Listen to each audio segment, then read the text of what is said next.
Well, hey, party people. What's going on? Have you ever used that expression ever, Nicole? Or is that the first time? No, I use it. Oh, do you? Yeah, I say it You walk in a room and drop "Hey, party people." to the kids. Yeah, party people, Good and for they're you. like, "Oh my god, Yeah. please stop."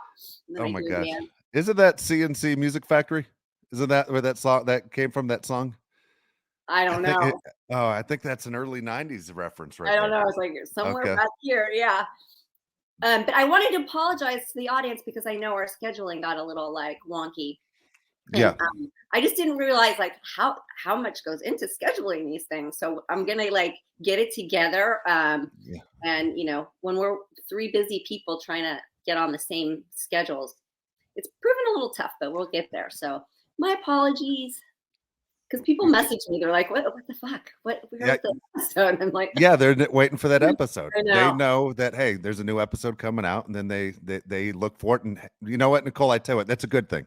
If you did No, not hear from anybody, you'd be going, "Oh my gosh, is anybody paying attention?" But no, I know. So people that's why I can't don't wait. want to let them down. I don't want to let people down. And I also, being a viewer of things myself, I don't like it when they skip an episode. It's like out of sight, out of mind. So Yeah, I really want to deliver the episodes. And I've been getting so many kind messages about people loving the show and watching the show. People I never would have dreamed were messaging me. So that makes me feel really good.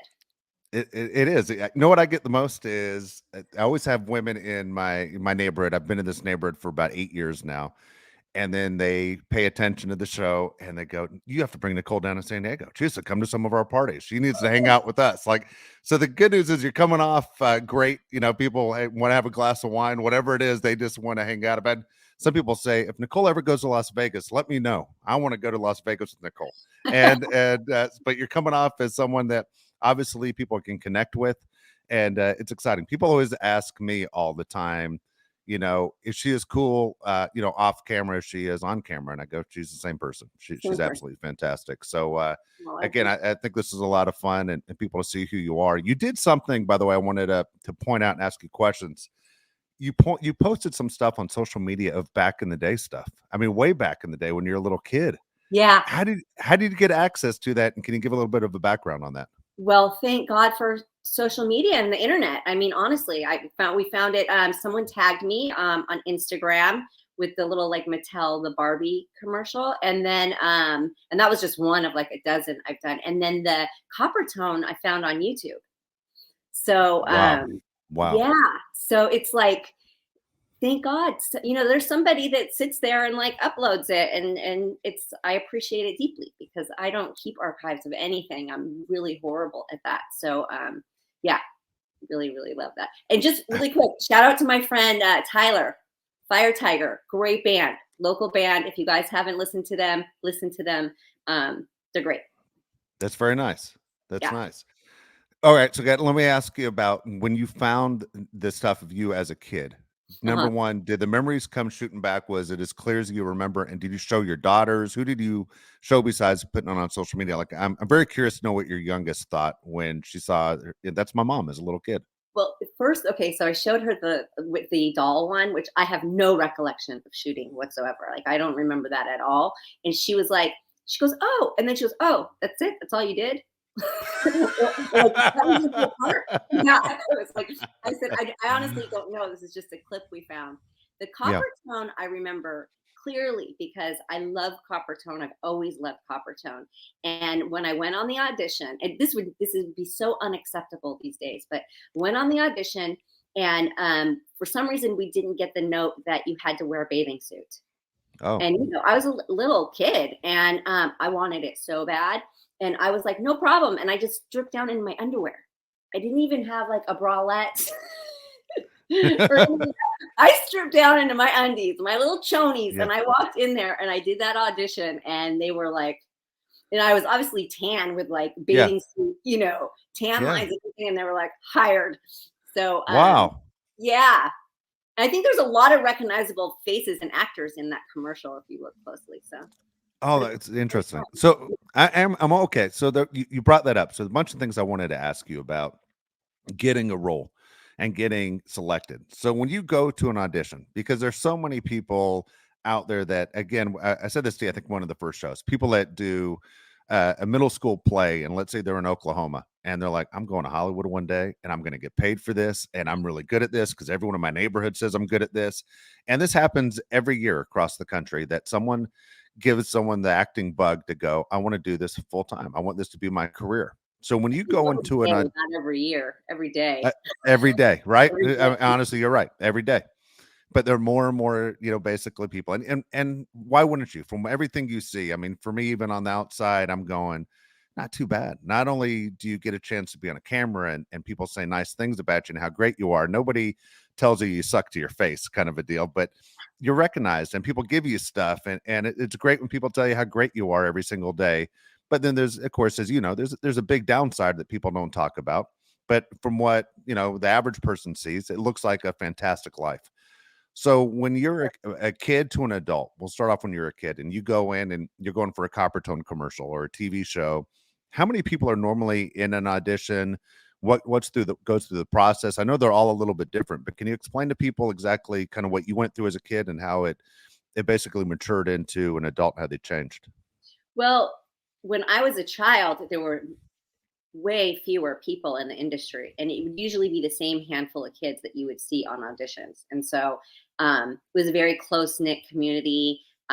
You kind of knew who was going to book it and who wasn't, and it was a lot easier, I want to say, if you could get into that circle. Yeah. And you would go in and yeah, you would see kind of the same group of kids every time. That was so many years ago. And I haven't auditioned in probably 20, 25 years. Like I haven't been pursuing acting, which I just got a manager. I just did my headshots right in time for the writer's strike. Wow. Winning. Leave it to me to have the worst timing ever. So anyways, and now what happens is you put yourself on tape at home. So it's you and you're in the camera. And my casting director friend told me that he gets about 10,000 submissions. Wow. And what a job that he has to go through all of those. So it's an entirely different process now. And some actors hate it because they feel like they're missing that rapport in the room with, showing their personality. Other people like myself love it because you don't have to go anywhere. You don't have to drive all over town. You don't have to, which is not an easy task, looking for parking and being on time and standing and waiting and all that. You just do it at home on your own time and you send it in. You can do as many takes as you want, right? Yeah. And if you pop up in the middle of the night and you're like, I have a better idea, you can redo it. So to me, I think it's like a win-win. I think it's a little bit harder on the casting directors, but I think that it's a win-win. And it's just totally different. And listen, I've only done one audition. I've only done one on tape audition. And Is that right? yeah. Okay. Because the Yeah. writers went on strike. There's Yeah. just nothing Yeah. going on. So Yeah.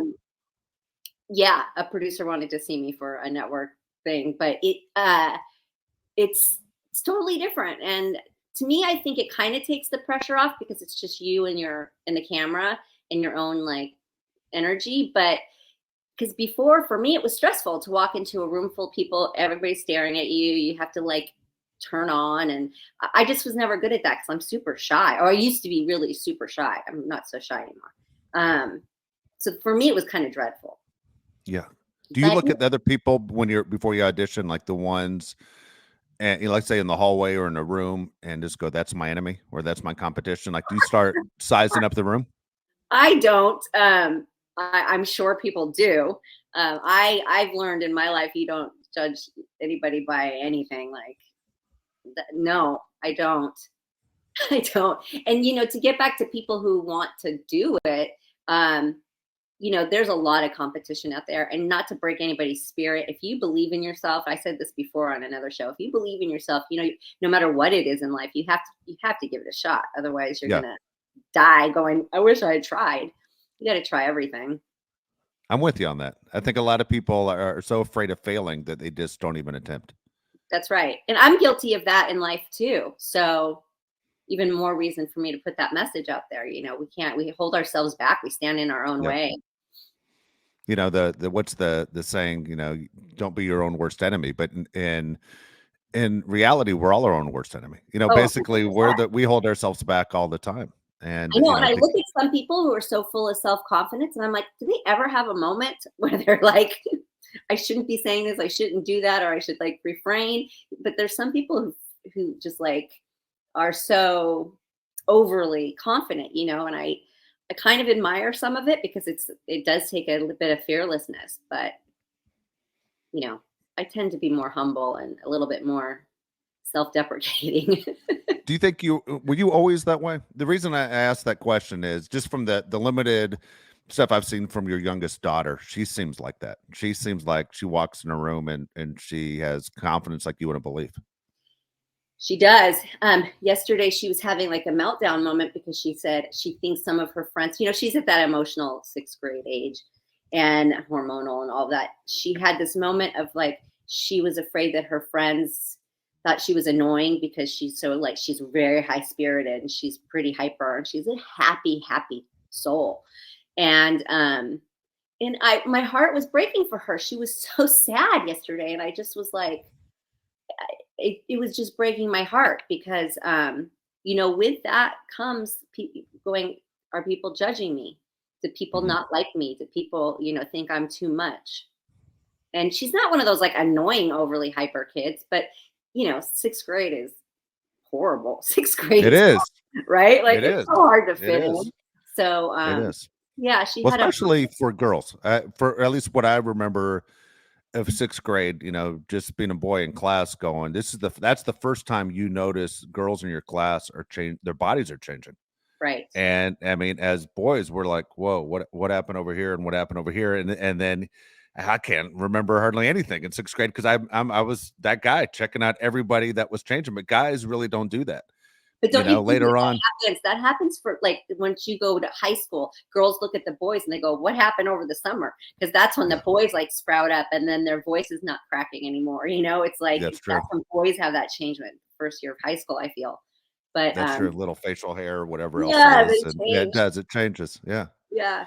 Yeah, that's so funny. I still remember the girl that I was chasing in sixth grade just because her body changed first, Yeah. and all of a sudden I'm hanging out with Susan Walker as long as I could. Took her to Wendy's in a movie, my first date in sixth grade, Oh.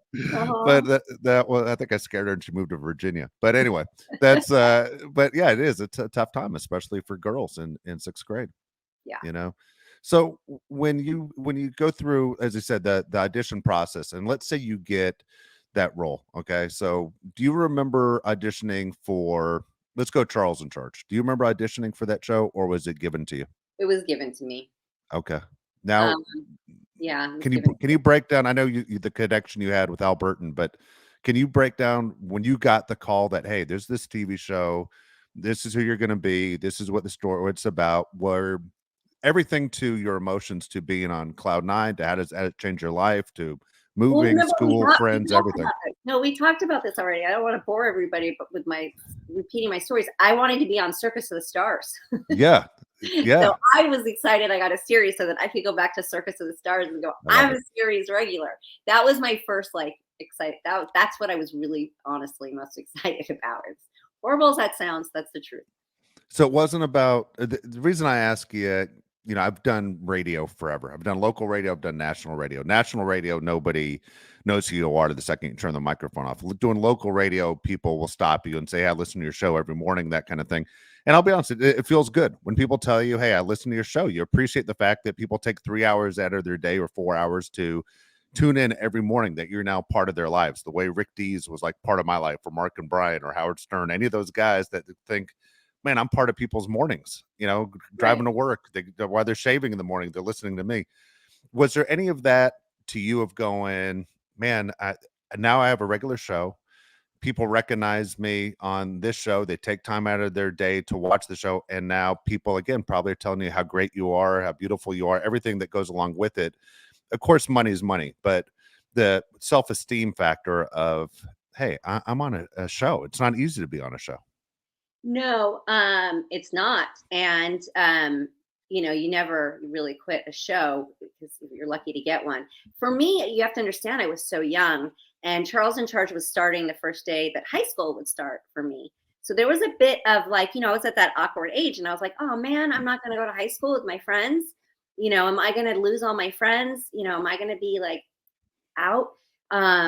So there's that factor. And then, we got on set. It was really fun. It was in front of a live audience and all that. And then, abuse started on that set. So for Yeah. me,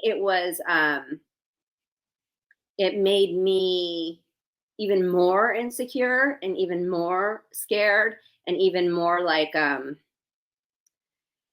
just self unaware and like really closed up to have to hold on to that secret on top of it all. And then as far as being recognized out in public, I kind of like would do this tunnel vision. I only recently stopped doing this. I had to work on it. I would just focus on what I was doing. I wouldn't look at anybody because I knew people were looking at me and it was so uncomfortable. So there were so many factors going into that I didn't get to really ride that ride like of joy. And I'm Oh, not saying there wasn't fun times, and I'm not saying that I yeah. didn't love doing the show, but there was a lot going on emotionally for me in those days. So it was tough. Yeah, imagine. I mean, okay, so did it ever turn into, you hate to say it's work, but of course it's work. I mean, when you're doing something you enjoy, people always say, always live a day that doesn't feel like it's work. You get paid to do something you love. But because things were different behind the scenes, did you go have anxiety? Did you feel like, oh my gosh, I have to show up on, Monday? And I kind of want to get into how that schedule works of, this going to the studio isn't what people think. Going to the studio for me is I got to be, basically on pins and needles to make sure, everything's okay. Well, yeah, it's really half of this, half of that. So it's really for me, the most fun job in the world. Wouldn't trade it. Love it. It's exciting. It's that thing. If you love what you're doing, you're not working. On the other side of that coin, because there's always two sides, it is 100% dedication. You don't get a sick day. You don't get a tired day. You don't get a travel day. You don't get these things. You have to be there when they say. Otherwise, you're Yeah. in a huge lawsuit, right? You have to have your attitude good. Everybody's exhausted. It's long hours. When you're putting in 12-hour days, the whole crew is doing it, right? Everybody's in it together, but you have to look good and you have to Yeah. perform, right? So Yep. it's tough. It's a lot of pressure in that, and your personal life can really suffer. So again, another side, back to the good side, is you get downtime. You do get downtime where if you're not doing press and other projects, you can take time and have like all days to yourself. You can sort of dictate that. So there's lots of different factors going into it. But for me, it's the best job in the world So because you when you have get, everybody come visit you too, right? So if you want your kids on set, your kids can come to work with you. So it's that's pretty cool. yeah. Okay, so explain. Let me again. I'll tell you what I know or what I think I know. Like I know it. As a person that loves to watch TV, and I find my shows, and I know in May it's like, oh my gosh, we're coming to the point where we aren't going to see a new TV show until mid-September to the end of September. And now, what am I going to do? I start to do this little bit of a panic. Like, what do I do on Thursday nights without Law and Order? You know what I mean? What's going to happen? And it's usually about 22 episodes a year is usually what you get. It seems like on most TV shows or 22 new shows a year. So 22 out of 52 weeks. And I'm always curious to know how far in advance are those, basically in the can? Are they recorded ahead of time? Also, um, how much time do you have to learn your lines? Like when you get the script, how does it work? I know on Charles in Charge, you guys would tape on Thursdays. So Right. at what point would you get your script and Friday. you We guys get the new sit? script on Friday. So you would So have you a s whole do week. you, sit down on Friday with everybody, or do they just give you the script? No, you have to So sit down. You have a read through. okay, and everybody, from what I've seen, like on Curb Your Enthusiasm, everyone's just sitting at a table reading their lines in front of Yeah. everybody? Yeah. Okay. And then the writers, change everything on you, and they change it all through the week.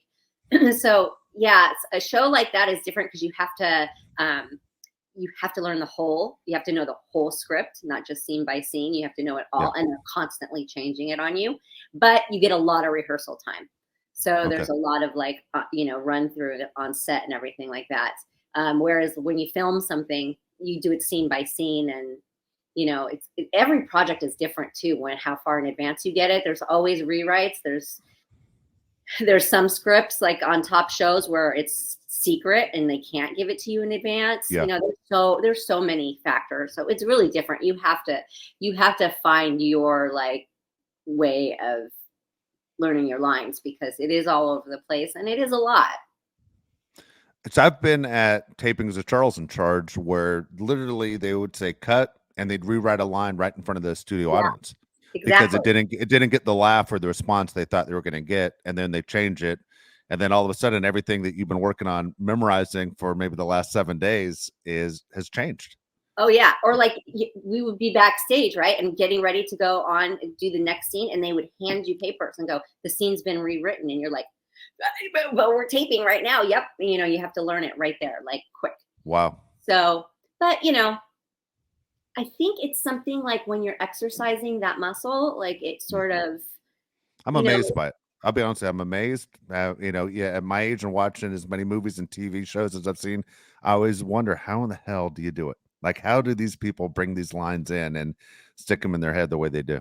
well, that's another thing people don't realize. You have to work. You have to work at this. You have to build those muscles. You have to practice and you have to hone and you have to do all of that because, yeah, it's not like, oh, I mean, yeah, sure. There's some people with like photographic memory. I'm not one. I can't remember shit.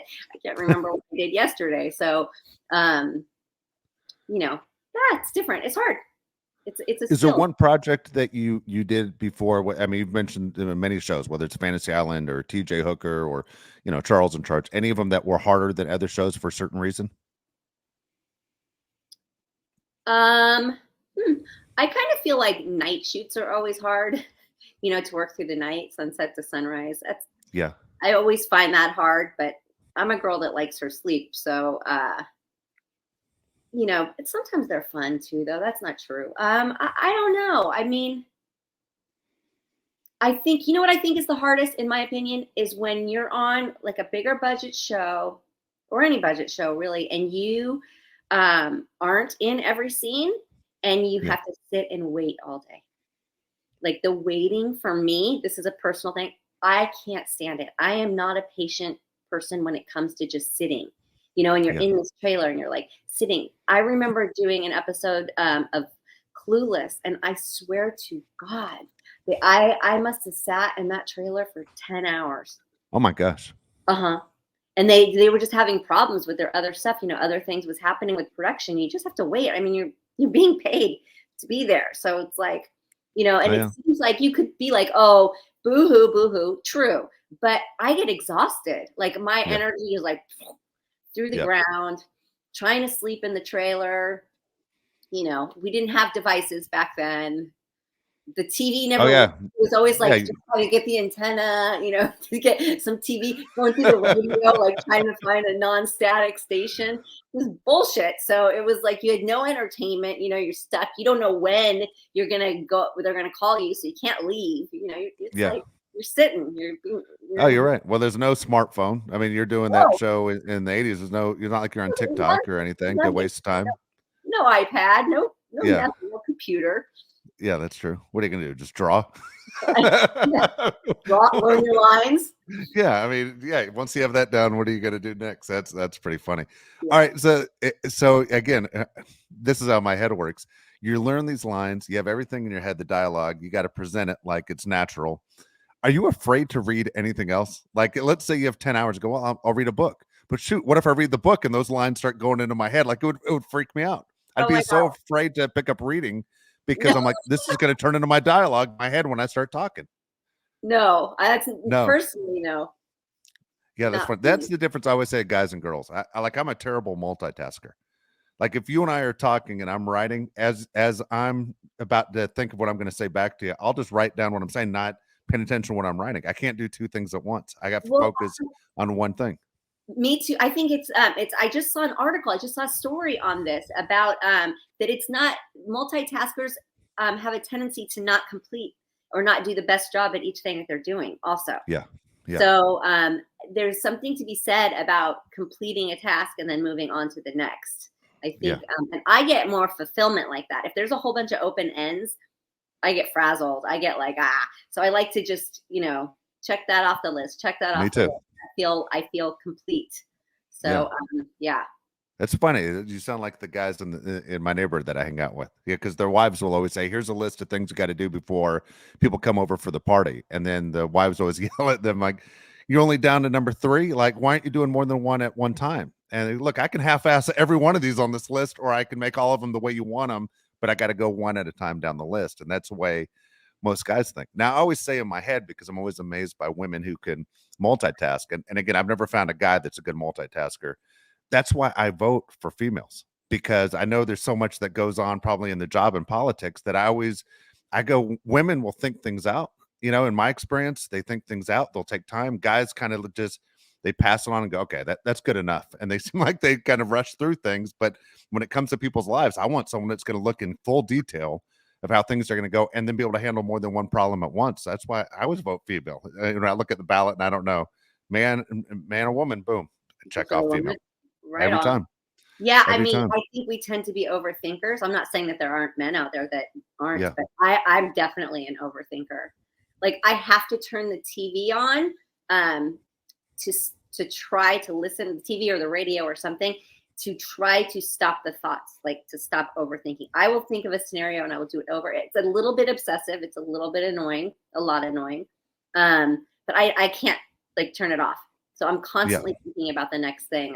Rethinking it, doing different scenarios. Like, oh, it's just painful. I wish I could just like plow through, but I think we all do. I think we absolutely all do. All right. So the question is, as far as you get a role and you're, now starring in a successful TV show, which I think would be cool as can be, even on your time off of going, I'm part of something that people are appreciating and take time to watch. The bad day, the day that comes where they say, hey, guess what? This show isn't, we're done. We're going to basically end the show and it's over. What happens? How is the cast notified? How are people notified that, hey, a show is coming to an end? The reason I ask this question, one of the things I do all the time around this time of the year, and I did it a few days ago, what shows in 2023 are not coming back in the fall? And I'm just curious to know who's been canceled. When a show is canceled, how does it work? How do they notify the people that are part of the show? Usually, in my experience, it's been announced like on set with everybody, that sort of thing. Or like, okay, we're getting picked up for our last season. Yeah. Who makes that announcement to people on the show? Usually the production, the producers. Okay. Got it. But, Do rumors go around first ahead of time of, hey, I don't think we're coming back? Well, there's always that who knows. I think today they have a better grasp on it. Let's also not forget it's been a very long time since I've been on a show. So I think today they have a better grasp because their numbers, the way they can track numbers is so different, right? They know everything. They know every detail of it. It used to be, remember the Nielsen ratings? Yeah. And they would only put them in certain houses. And it was so funny. Someone knocked on my door one day and they were asking if I wanted to be a participant. And then he goes, wait a minute, you're an actress. You can't participate in this. Yeah. And I was like, okay, good. Conversation over. But that was a wild thing because I always wondered who has those on their TV. Yeah. And someone moved to my house. house. You start thinking in your mind going, how great would it be to get paid to basically watch TV? They want to know what I'm watching. I believe they get paid. I thought so. I always assumed they got paid. Oh, I don't know. My buddy Matt and I used to talk about it all the time. That'd be a dream job. Imagine if they put something in your house and that you knew it, you got to control what people watched. Yeah, I was offered that until he recognized me. But so now, you know how it works. And they know when someone stops watching, when they start watching, how many people are streaming, how many people are DVRing it. It's like they know everything. So that they really kind of have a better grasp on which shows are, booming and which aren't. So I think it's really no surprise to people anymore. When they, for you, have you been part of that? I imagine where they've, producers have come in or the network has come in and said, "Hey, this is it. The show's not being picked up. It was a good run." All that, would they end up making the announcement? I imagine it's a terrible day for most to know, "Hey, I'm out of a job." What goes through it? Because again, you build a family. These are people you hang out with, as you said, 10, 12 hours a day for years. Yeah. I think that when shows are newer and they get canceled, I think that's harder because everybody's putting so much into it, and there's all this hope and all this love for the show. I think when you've been doing the show for a long time, like Charles in Charge, I think we did 150 episodes or something like that. I think a lot of people were ready to move on. You know, it does get monotonous. I was certainly ready to get the hell out of there. But you know, and then there's other people who, their stability is gone. But as a kid, you don't think that way, right? You just think, oh, I get free time now. But I think as adults, a lot of times it's the stability, or you just love the project, you know, and it's just sad. And like I said, I think that happens more in the earlier, when a show can't really get itself off the ground, or when you really believe in it, but the network isn't giving you the chance, and they're not giving you another season. It's just, I think that's the frustrating and disappointing part more.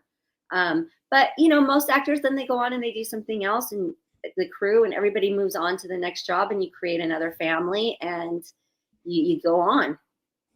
Yeah, I always wonder, if I was a child actor, would I panic knowing, am I going to be accepted as an adult actor? You and I talked before in a previous show about the transition often isn't easy. Either you get typecasted, or you know what was cued as a 6-year-old isn't, you know, a successful 25-year-old actor. Right. Yeah, I mean, I can't imagine where, you know, age it's a big step. I mean, even for a guy like Justin Bieber, who's a singer, you know, was a kid singer, and then he made the transition, you know, and I'm always amazed that people that can transition and make it through, to say, you know, my talent has pulled me through. It didn't matter what I was typecasted as. It's true. And I mean, but he made it through because he has talent.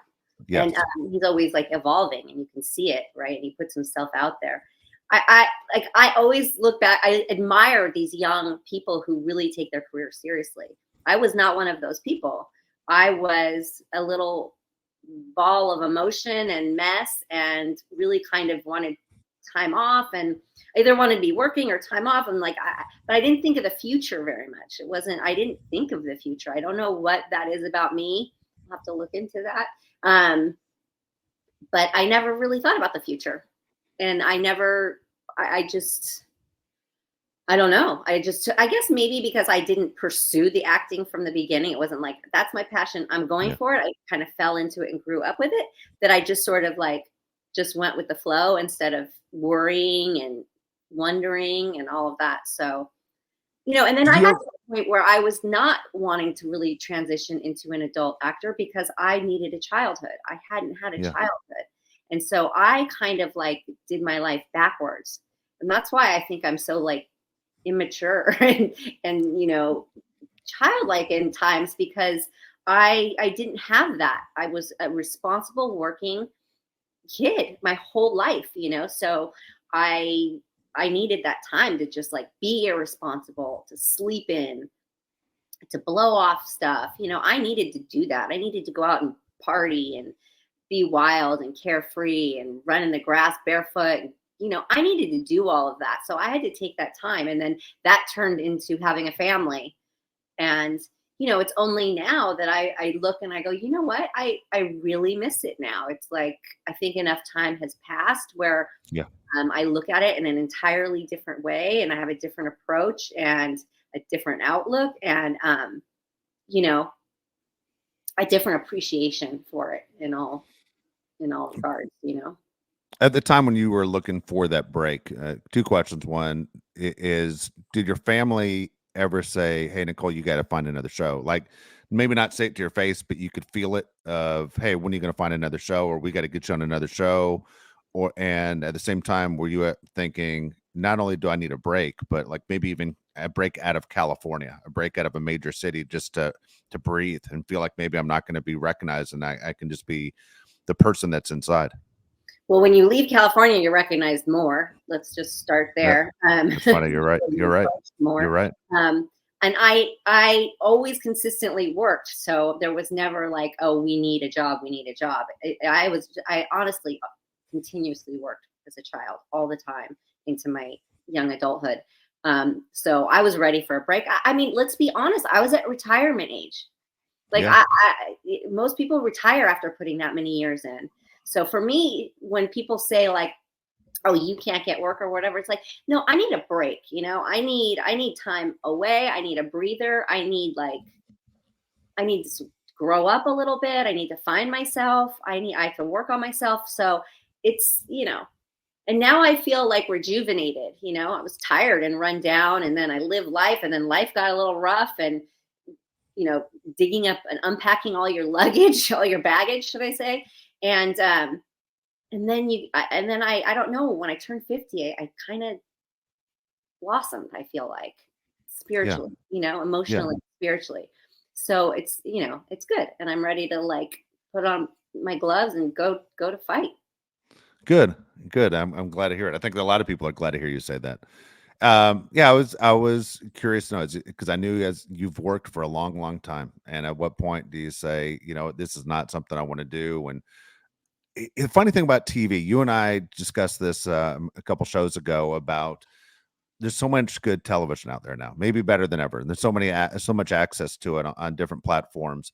And you're seeing mainstream big time actors doing television series, and they're, great series. People always ask me, what's your favorite series of all time? And everybody has an opinion. And then we love to talk about it. Did you ever feel when you were doing TV saying, you know what, I want to make a break from TV and hopefully get into films when TV wasn't, let's say, as respected as it is now?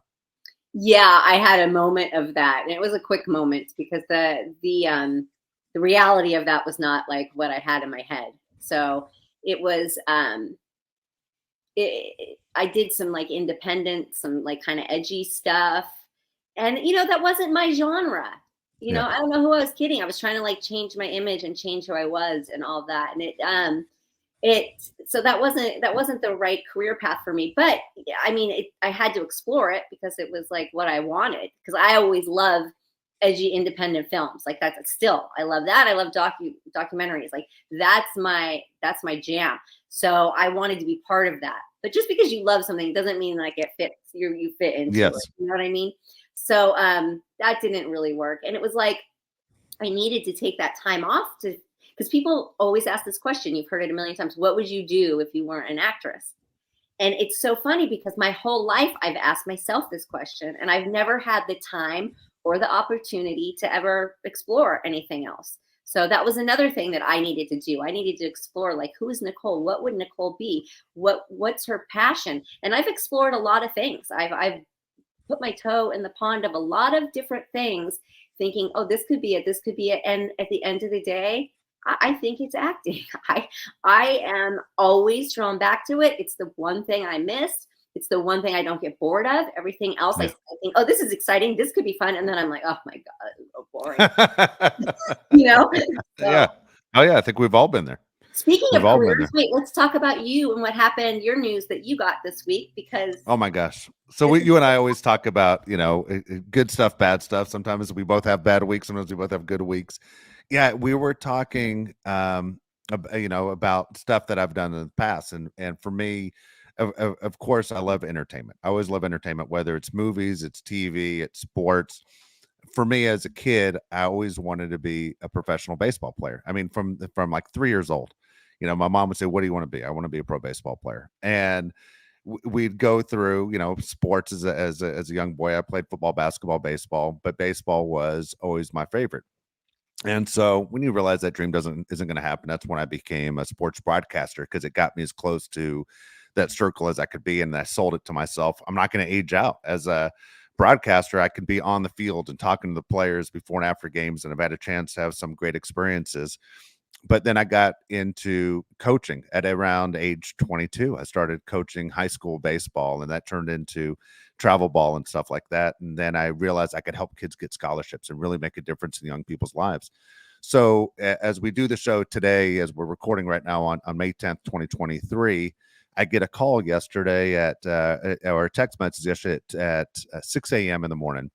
And it's from a player that I used to coach, and I've had him since he was 4 years old.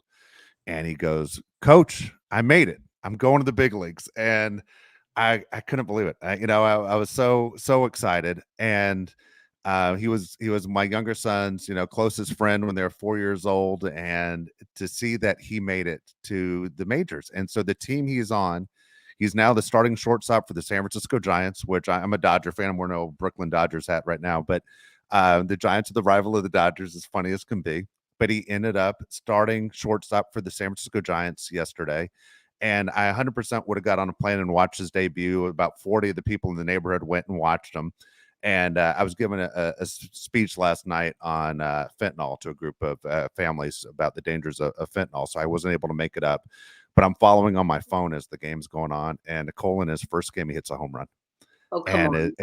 yeah, it was, you wouldn't believe it. And it was crazy. And here he is wearing number 6, Casey Schmidt, for the San Francisco Giants. And I kept thinking my younger son, who passed away, would have been so happy. He would have made me say, Dad, we got to fly up. There's no way that we aren't going to watch Casey's debut. But hits a home run in his first game, and I can't tell you how excited I am. It made me feel like he made it.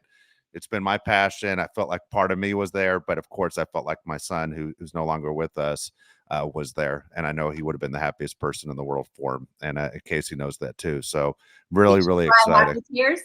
I did. I Yeah. did. And you know what's funny, Nicole? Because he's one thing about Casey is he's always been a kind of, I would say, a goofy kid. He's a fun kid, but he's never been the kid that's, academics, or I'm going to be an engineer if I'm not a baseball player. That kid will tell you he was a baseball player forever. That's the only thing he wanted to be. And it's always the big moment when a major league team calls you and says, hey, we're calling you up to the major leagues, and you're out of the minors and not sleeping in motels and making $500 a week and sleeping on the floor of buses. But it's that big moment. So, Casey, where were you when you got the call? And I was watching Guardians of the Galaxy, and my phone went off, and he turned his phone off, didn't answer it.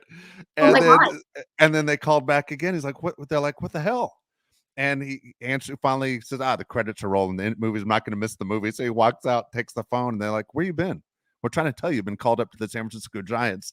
And that's how he found out. But I said, man, of course you were watching Guardians of the Galaxy, that you missed the dramatic moment of getting the news to tell your mom and dad and your brother that, hey, I'm a pro baseball player at the highest level. So it was very, very exciting. And the whole community around us is on cloud 9, and we're all very, very happy for him.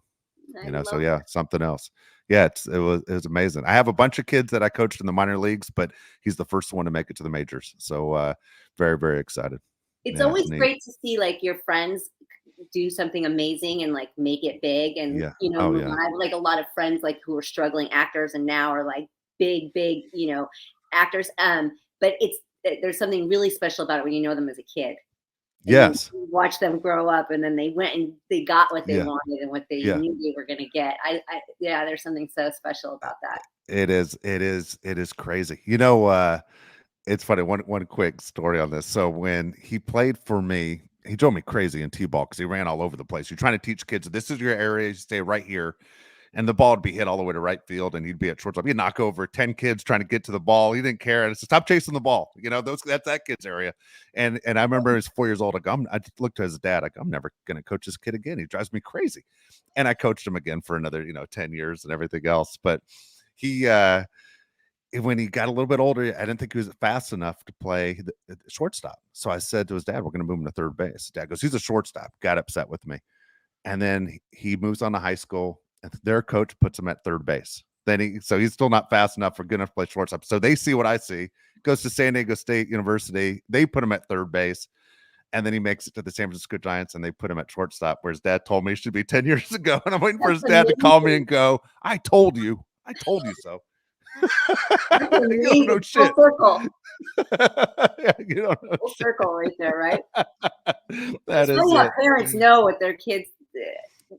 Parents just know. It's Oh my gosh. Oh right. my gosh. Oh my gosh. Yeah, it's so funny. So crazy. Yeah, but yeah, I'll have a smile on my face for a full week till the next time I talk to you. I do want to knock some of these questions out though. Again, thanks for letting me share that story. It's a fantastic Oh, I love moment it. for me this week. Again, Nicole's mailbag. It's easy. All you have to do is go to the perfectlytwistedpod.com website, and you can look at Nicole's mailbag, and we'll give you a chance to ask her some questions. So let me throw some of these out. These are here from Tony Nacarado. I always mess up these names. I apologize, Tony, if I mess this up for you. All right. So, Nicole, I'm gonna try and read this, Nicole, without putting my glasses on, by the way. Okay. Okay. Oh, I think I look weird with the hat and glasses. I can only wear the glasses, but I don't have a hat on. So one of those things. So, all right, here we go. How did you appearing on the 1995 cover Sugar Ray's Lemonade and Brownies album come about? Did you pose for the album cover, or is that picture from something else? They also used it on for the album cover. okay. Good story. I knew Mark McGrath from Orange County, and Really? Did you know him before he was yeah, popular? I knew him way No before. way. He used to crash at my place for a while. He started dating my best friend, who he's now married to, and my best No friend at way. the time was in a room at one of my condos, and he like would come, and he was staying there for a short period, and they needed to shoot the album cover, and he's like, would you do it? And so we just like ran over to the studio and like shot it out real quick, and it turned out amazing, and everybody loves it, and I do. Yeah, I I do love too. it. Yeah. It was so funny because they had this vision of the all white, but I think I had like dark red hair or black hair or something. So we had to like wig me up really quick. And yeah, and we just did it. It was a little studio in Hollywood, and we did it. We just busted it out really quick. And yeah, It's it a was, great picture. and Do they you, do became you a huge success. So win do you win. have that in your house? I mean, I don't know what you keep in your house, but do you I keep have that it one? That somewhere like in storage. okay? Yeah, that is cool as could be. I don't have one picture. Oh, maybe I have a picture of me and my girls. One picture. Yeah. I'm not a big put pictures of myself anywhere. That's pretty cool. That's cool. I was wondering about that. Just to say you're on an album cover is cool. You know, Yeah, that's pretty cool deal. and I think Oh wow. it won like album cover of the year from some like um like legit magazine. I forget, but it did well. So and they're a success, and it's great. Do you still keep in touch with them? I don't really, Okay, life drifts you apart, exactly. but I love them and wish them all the best. And yeah, they're a beautiful family. There you go. All right, here we go. Question number 2. Have you ever appeared on any late night talk shows, not counting Howard Stern? And if you did, which ones did you enjoy doing? I have. I did Jon Stewart. I did Conan. I did Leno. What am I leaving out? They were all kind of like a little bit nerve wracking, Were and they? a little bit like on the spot. Yeah. And I did a lot of daytime ones too. And I remember Conan. Oh, I did Kimmel too. I remember Conan them asking me to come back and do another one, but they wanted me to do like a skit, and it had something to do with like saving someone in the Hudson. It's like, Oh, really? fuck no, Exactly. never, not in a million years. Like, people are like, it's Conan is calling, and I'm Yeah. a huge Conan fan, so believe me, Yeah. it was painful. But looking at that Hudson, I was like, oh, get the fuck out of here. No, I've seen enough dead bodies in the water. I'm not going in there. Yeah, no. When you do those late night shows like that, the time is extremely fast. Does it feel like it goes fast? Like, hey, I just sat down and now we're saying Yes. goodnight? And I don't know what I've said. I don't know what's Yeah. been said. I don't know what's been asked, and it's a blur, and I'm embarrassed, and that's it. So I imagine doing like Jay Leno is, in your neighborhood. I mean, that had to be the easiest one to get to and get home to, right? Yeah, yeah. But sometimes they're more fun, like Conan to travel to New York, and you get to see friends and like make a little trip out of it. That's always fun Yeah. too. So no, they're all a good time. It's easy, but like you're always so worried, like I'm gonna be so boring. What am I gonna say? But it's over so quick that it's harmless. That's cool. I'm a fan of late night TV and all those shows. And there's certain people like Conan is smart. Jon Stewart's very smart. I'm a Kimmel fan, and so any of those people, I always think it's cool. And as a viewer, I always try and get a chance to see those shows in person. I just like to see how they're done, and so I'm always a little fascinated. It's always interesting to me when those guys are gone or on vacation and somebody fills in. Like Jimmy Kimmel doesn't work in the summers anymore. He'll have guests hosts, and he realized how hard it is to do that job where Yeah, those people make it look easy all the time. yeah. Yeah. Here we go. Question number 3. Have you ever been in any music videos, not counting in Baywatch, when you would have a scene to music that would be like a music video? Um, um, I did. I did a little thing for. I'm good friends with Seth. From Crazy Town. Like.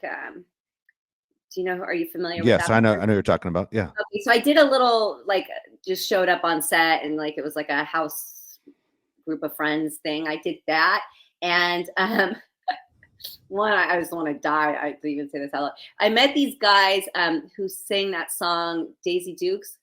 Look at this Yeah. couple of Daisy Dukes, Yeah. and so I like walked through a club scene. Um, and not anything against them. It's just like Yes. I'm out of place and don't belong there. And I think that's it. That's a good question. Do you show your daughters any of this, or do you No, just say maybe they'll find I it? can't Yeah. even watch it myself. Like no, no, no, no, no, no, no. All right, question number 4. With you liking the outdoors, did you enjoy making the movie Snowman's Pass, aka What Lies Above? I loved that. I got to learn how to rock climb on all our time. My daughter did. We climbed. My daughter was little. My oldest was young, and we hiked the Chief. I don't know if you know if that is. It's the biggest boulder in North America. And Okay. there's parts where you like have to climb up chains and ladders. Like it's tough. It's a full hike. And she came running down there and rolling. Her knees are bloody, her elbows are bloody, and she's like, "Yeah!" It was like the best time we ever had. There's like creeks all at the bottom because it's in near Whistler, Okay. Canada. So and then I was working with the guys who had done Cliffhanger. And Oh, so not only did they teach us how to climb and like legitimately climb, they would let us like they would hold on to us and like let us like lean back over a cliff. And yeah. like and back then I was like a daredevil. I mean, I remember Wow. bungee jumping on that trip. I worked with my good friend George Stoltz. Hey George. Um, and we had such a good time river rafting, playing in the creeks. The only thing was like I would tell my daughter, Dylan, be careful, there's bears out there. There's black bears. If I ever see one, you run. But yes, what a fun trip. That is wild. So, okay, so we know you did bungee jumping. Did you ever skydive? No, I See, I haven't. would skydive before I bungee jump. Bungee jumping freaks me out. Like I'm going to rely on this guy to tell me that this thing's not going to keep me from hitting the ground. I don't know why. Well, In you're my you're mind, sure your parachute's gonna open, and if it I, does open, your shirt's gonna work properly and like landing. I don't That know. landing looks rough when you skydive. Yeah, That's you see people hit the ground so hard. Like no thanks. I've seen somebody hit the ground once. Yeah. Well, I it's know a funny. guy Right that behind. lost his life, so I definitely Yeah, remember do it. He was I a saw a guy break his back. Yeah. oh yeah. Oh my gosh. I know a guy who was did it all the time, pro at it, and his chute didn't open one time, and There's a place right behind me where there's a skydiving place. Like no joke. Like people literally drive by my house to go skydive. All the time. But I wouldn't it's do either. I wouldn't do either yeah, anymore. I'm worried yeah, about like staying healthy. Never mind like yeah, throwing another factor that yeah, I'm going to throw myself off some yeah. high place anymore. I'm past all of that in my life. I'm like I'm trying to keep it together. I'm trying to keep it safe. I'm trying to like drink my water. It's so many things like I'm at the doctor all the time. Is everything okay? Is everything okay? Because at this age, Yeah.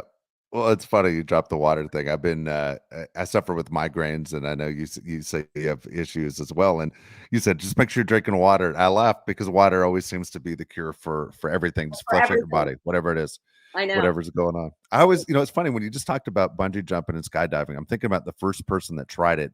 Out of all these that seem a little nuts to me, the first person that tried hang gliding to me is the craziest guy Oh, going. that The guy there's that oh, literally still ran do right it. off a cliff. Yeah, Crazy. Woohoo! yeah. Do it. I mean, No. we've all thrown that paper airplane that didn't work and just dove right into the ground. And Yeah. that what if that was you hang gliding? I don't And think then I've your friends ever would go, thrown idiot. a successful Yeah. paper airplane. I don't think I've ever thrown one. So my chances are low. Mine have always crashed or gone the wrong direction. So my chances aren't good there. Oh my gosh. All right, here we go. Last question. I'm gonna let you go. Do you ever do any signings, appearances at Comic-Con, celebrity, nostalgia shows, anything coming up in the future for you? I have done them. I've done a handful of them. I don't have any coming up. If you guys know of a con and you want to write to them and suggest me. It's one of those things. I don't like go calling them and asking them. It's, Yeah. if anybody calls me up. And I do have an online signing thing going on, though. If you go to my Instagram or my Facebook, and I'll tag them in this episode, and they're doing like an online con, which kind of became popular during the pandemic because all Yeah. these people who make their livelihood doing that said, "What do we do?" So we have to do virtual ones. So I do have that going on, but not any in-person ones at the moment. So I don't know. Write into them and let them know. I think that'd be cool. I think that'd be absolutely, Yeah, they're absolutely fun. great. They're really Yeah. fun to do.